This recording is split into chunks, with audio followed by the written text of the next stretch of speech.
এই যুগে যদি কেউ একবার বুঝে যায় যে আপনি তারে মেলা ভালোবাসেন, একদম বহুত, সে যাই করুক না কেন আপনি তারে কখনোই ছেড়ে যাবেন না, ব্যাস তাহলেই শেষ, খেলা খতম।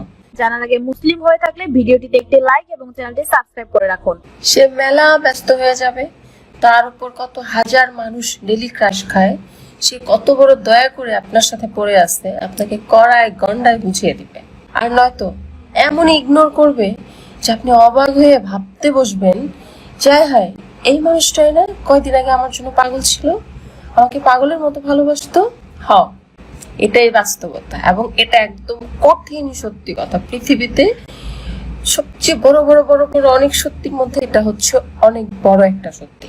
ঠিক আছে, যে আপনি যখনই কাউকে আপনার দুর্বলতা বুঝাবেন, শেষ, সে আপনার জিন্দেগির তামা তামা বানিয়ে দিবে, তামা তামা তামা তামা। ঠিক আছে, তার কাছে আপনি হয়ে যাবেন কি, লাইক ওই যে ছোটবেলায় কাপড় দিয়া পুতুল বানাইতাম না আমরা, ওই রকম। যখন মন চাইবে গুছায় টুছায় খেলতে বসবে, আর যখন মন চাইবে শেষ, একদম জিন্দেগি তেজপাতা করে দিবে। সো নিজের জন্য কিছু রাখেন, কিছু অন্তত হলেও নিজের জন্য রাখা উচিত।